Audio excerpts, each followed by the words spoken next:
Assalamu alaikum. My name is Dr. Talha. I am Associate Dental Surgeon at Munaf Dental Practice, and today our topic is different habits in dentistry like bruxism and thumb sucking. And you are watching the View.pk. Today our topic is dental habits. Dental habits means like bruxism and thumb sucking. हम पहले ब्रक्सिज़म को discuss करते हैं। ब्रक्सिज़म क्या है? मतलब काफ़ी लोगों को कंप्लेंट्स होती हैं कि जब हम रात को सो के उठते हैं तो हमारे जॉज और मुंह में दर्द होता है। तो ब्रक्सिज़म की डिफरेंट कॉजेज़ हो सकती हैं, like when you are in tension और you have a habit of grinding teeths. उसमें ग्राइंडिंग में आपके दांतों को बहुत ज़्यादा टूथ वियर हो रहा होता है आपका, जिसकी वजह से आपको सेंसिटिविटी इशूज़ एंड आपके एनामल चिप ऑफ शुरू हो जाता है, जिसमें हमारे पास बहुत सारे पेशेंट प्रेजेंट होते हैं बहुत ज़्यादा टूथ लॉस की वजह से। उसमें आपके जो एनाटमी है टूथ की, लाइक कस्प, वो डिस्ट्रॉय हो जाते हैं।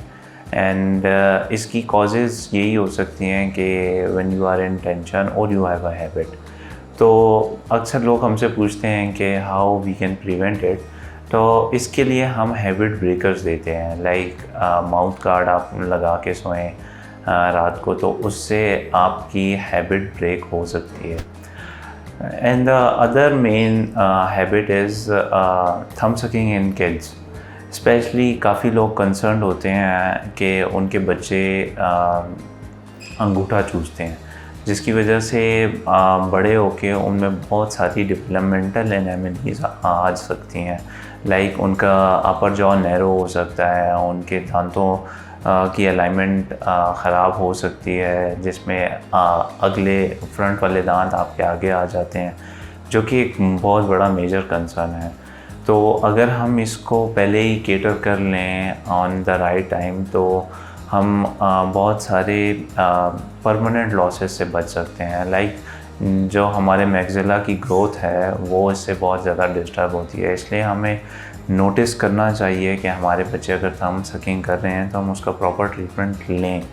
लाइक उनको भी हम हैबिट ब्रेकर्स देते हैं, उनकी थंब डिवाइसेस आती हैं, उनकी काउंसलिंग होती है।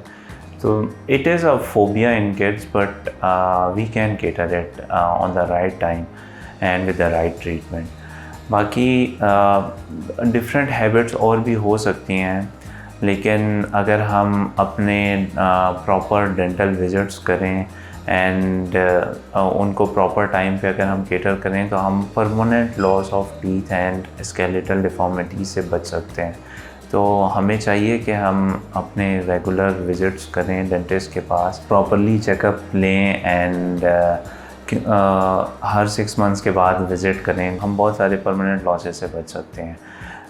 प्री मेच्योरली हम उसको केटर कर सकते हैं और उन चीज़ों को हम राइट टाइम पे पकड़ के उनका ट्रीटमेंट कर सकते हैं। So my number is on right and my address is on left. If you need any consultation और any treatment, I am here at your service. Thank you.